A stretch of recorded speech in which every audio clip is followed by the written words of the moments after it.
Welcome back to another game making tutorial. Today I will teach you how to implement a drawing table into your game. And if you don't know what this is, basically what it is, I'm going to show you. So right now I have this green square. This is the player. The red rectangle, that's just some color. But right now the player is always rendered below the color bar right here. And what we want to achieve is to, when the player is in front of the color, so like here we want to draw him in front of, and when he's behind we want to draw him in behind the color. And this is what the drawing table achieves. So I can just turn it on here, and as you can see right now we're in front of, and now we go behind and stay behind. So a case where this might be applicable would be if you're making a top-down shooter where you have the like 2.5D view, where it's not directly down from the top but at an angle, the view, like Nuclear Throne or Enter the Gungeon. Then you might want to implement this sort of drawing table, because then your character will be able to walk in front of walls and behind walls. Then of course this red box here would be a collision area, and you wouldn't only be able to go up like part of the way and behind it part of the way. So let's do it.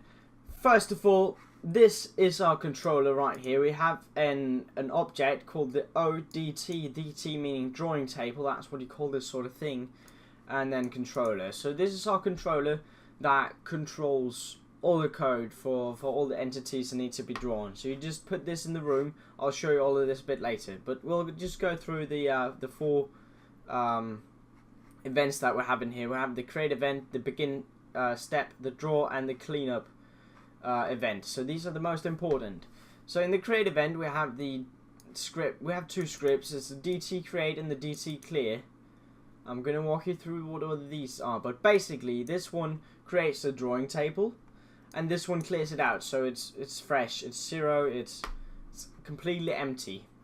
Then the begin step event, we also have the clearing, because you want to clear it each frame. If we don't clear it, it's going to draw the same sprites in the same place again and again and just add onto them.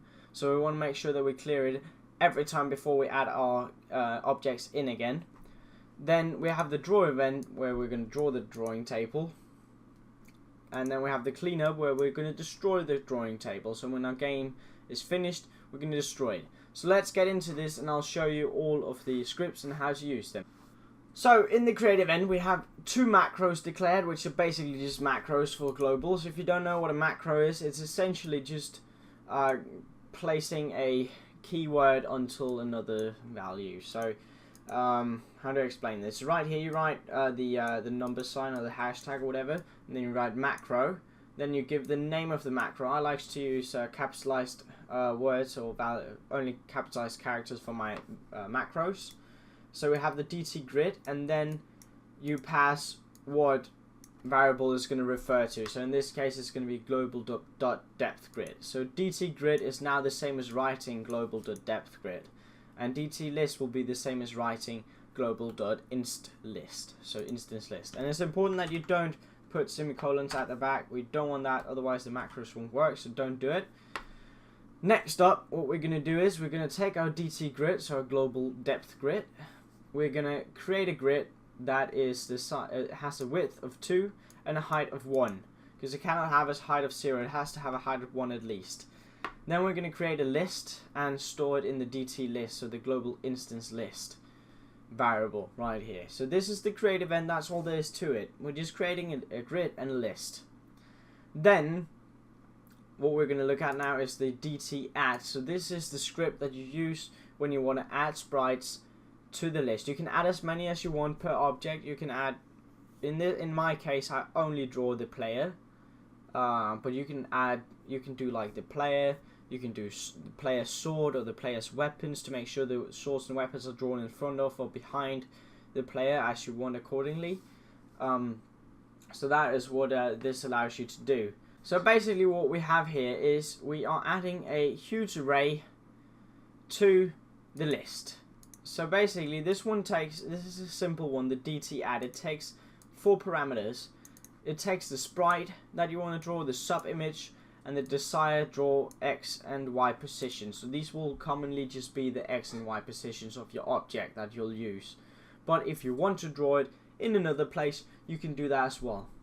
So if maybe your object won't move, but you have some values that move otherwise and you want to draw it there instead, you can do that. So basically we have an array, a local array here. We have it passing in the argument 0, that's the sprite, the sub image, that's the argument 1, the x and y positions argument 2 and 3. Then we pass in the image x scale, the image y scale, the image angle, the cy color, image alpha, and bbox bottom. So basically all of these except for the bbox bottom are the arguments that we're going to use in the draw sprite ext function, because this one takes a sprite, sub-image, x and y to draw it, the x scale, y scale, rotation, color, and alpha, and that's all of this here, what we're going to put in here. The bbox bottom is what we're going to use for the sorting. That's going to decide when we're going to draw this, and I'll show you that later. So the next script is the dt add extended. So this is basically the same, but instead of only putting in the sprite and the sub image and the x and y position, you get to put in the x scale, the y scale, the rotation, the color, the alpha, and the y value for depth sorting. And this is important because I'm actually going to show you this. I'm going to show you later on why this is important, that you can manage their own depth sorting. Sorry. So all in all, it's 10 values. It adds it to the list, same as the other one. For the draw event, this is a bit more code. This is like the most confusing part of this. But basically, I'm going to break it down line for line. First of all, we're going to sort the list into the grid. So first of all, we're going to get the size of the list that we have. And remember, every time we add a sprite, it's going to get added to the list. So the list is going to have a size of 0 in the start, and then every time you add a sprite, it's going to go up by 1.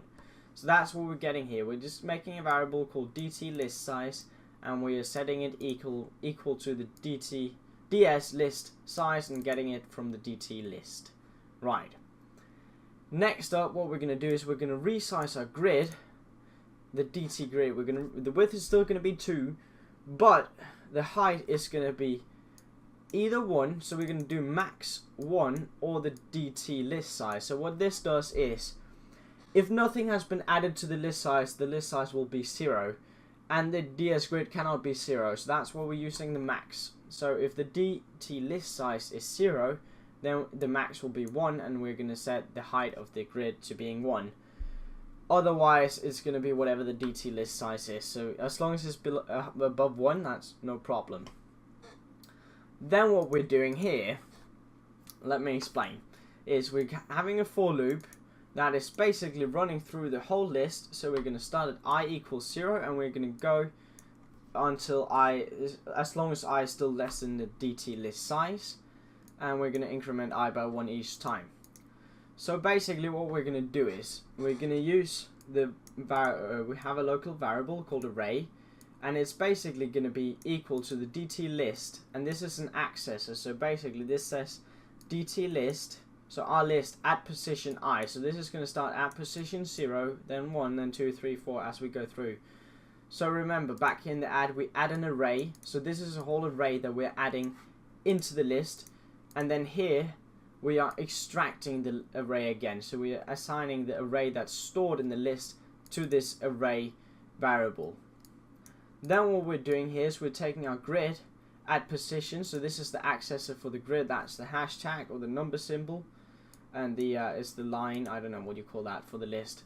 But for the grid, we have the hashtag, the number symbol. That's the accessor.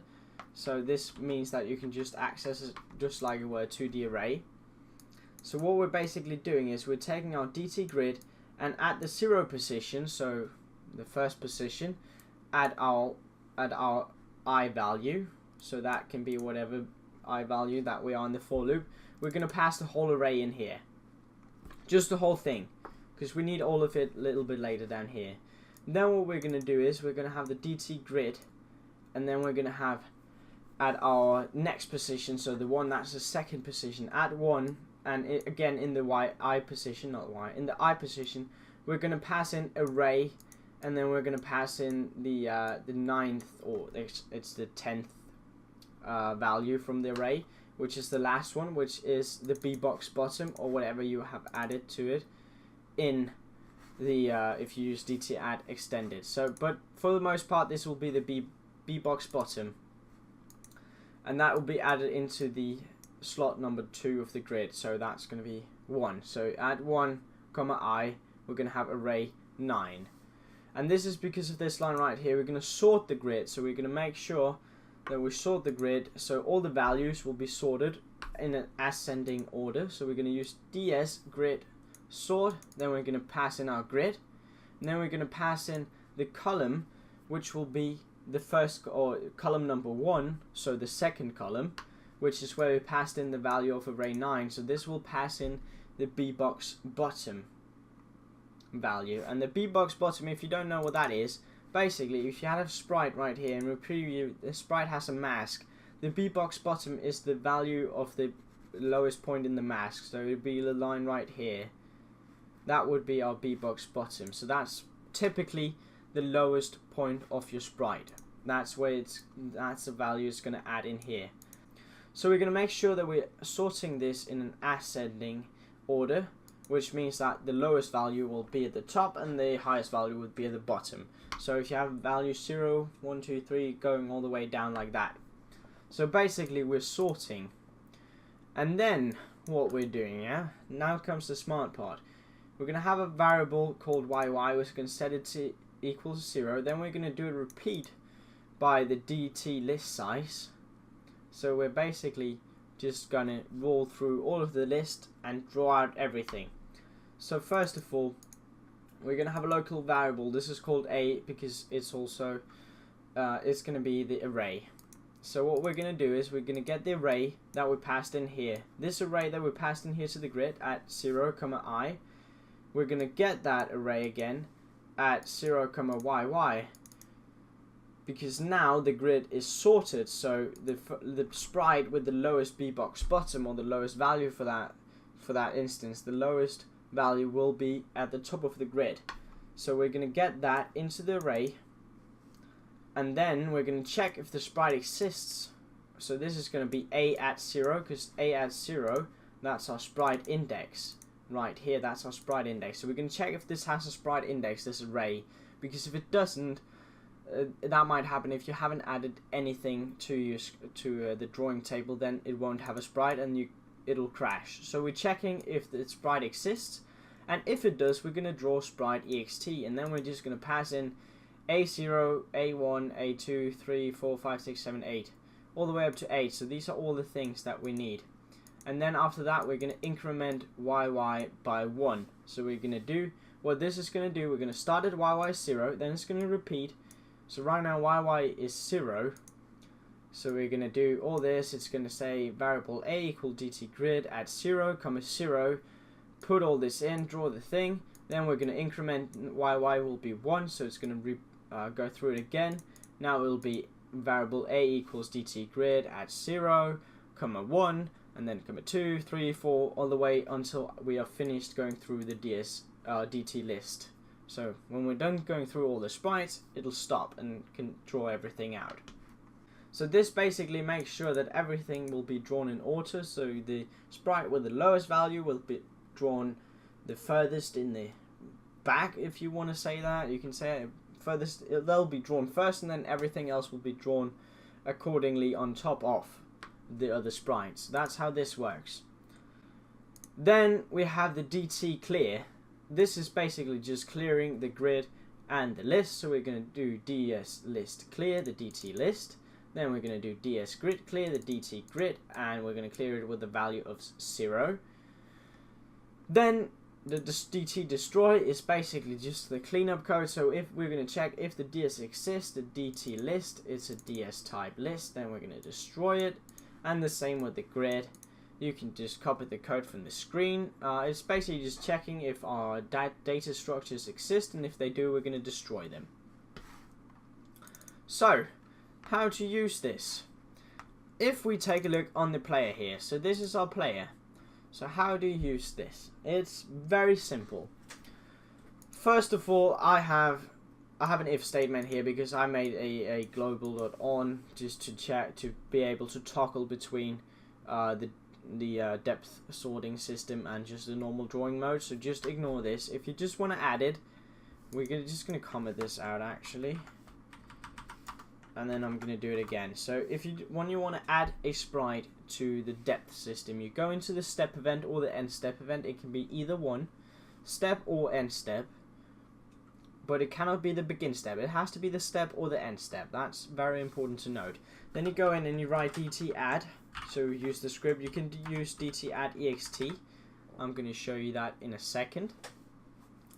So basically, you're going to add in the sprite index or your custom sprite if you want to. So in this case, we can use the sprite index. We're going to use the image index as the sub image, and then we're going to use an x and y position as our drawing positions. So this will draw the sprite, or this will add the sprite into the depth ordering system. Then in the draw event, we want to make sure that we have no code in here, like this. So no code in here because we don't want it to draw itself. You just want an empty draw event, unless you have some other code. Just make sure it's not drawing its own sprite in the draw event. That's the important stuff, because that's what the DT controller is going to do. So that's basically how you add it. So right now we're going to do DT add, that's adding the sprite to the list, and then nothing in the draw event. And of course, when you go into the room, you want to have the controller up in the corner or whatever. Just make sure you have the DT controller in the room. So now I know it says it's not active, but it is actually active right now. No, it's not, because we didn't do the code. Now it's active. So right now, as you can see, it's working perfectly fine. Reason it didn't work before is because the O color object has the same code as the player, so it has to be switched on, otherwise this won't be added to the drawing table. So if you don't add it to the drawing table, it'll just be drawing out as it would usually be. So that's just something to note. So now I'm going to show you an important thing, because this is what makes this drawing table really nice, and that is the add ext function that we can have. So let's say now I want to draw, let's pretend that the red color, we want to draw the red color in front of the player, because it's just going to be like the sword of the weapon or whatever. It's just an example. So now we can do dt add ext, then we're going to do the sprite, that will be spr color. The sub image we can do 0, decide x position. Let's just draw it, let's draw it a bit, let's do it x plus 64 and the same y value. So we're basically going to draw the player and then the other one beside it. That's what we're going to do.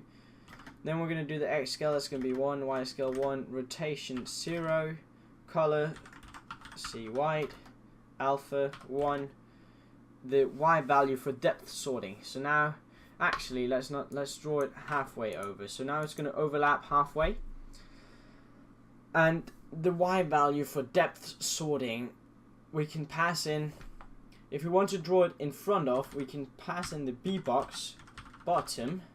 So now it'll have the same value as the player, but if we want to draw it in front of, we can just add 1 and then it'll sort just in front of, or we can subtract 1 if you wanted to draw behind. So let's just check this out. Right now we should see a drawing in front of the player. So as you can see, the red is now in front of the player, and if we do -1 right here, then it'll draw it behind the player. So this is super great, and as you can see, you can't see that because if we do the SPR player instead, then you can actually see that it also follows the depth system right here. You can even add smaller increments to this if you use less than a pixel. So as you can see, if we turn it on, it will follow the player. So when the player goes behind, the weapon will go behind as well. It is very neat. So the weapon, in this case, it's a box. We know that. But that is how you can use this. So you can use this for your weapons. You can add your weapons. So you can just do the DT add for drawing the player, as you usually would. And then you can use DT add extended to add your weapons on top of it, and you can add all that sort of stuff and other sprites if you want to draw some other sprites on top of the player. I don't know, whatever you want to use it for, you can do it. And this is how you use it. I really hope that this helped you out. So that was it for this video. If you have any questions, you can put them down in the comments and I'll answer them as fast as you can. Remember to click the subscribe button and the bell icon beside it, or whatever that is, to get the notifications for my next tutorials or videos, whatever it's going to be. And yeah, just remember to have a nice day, a very nice day. Goodbye.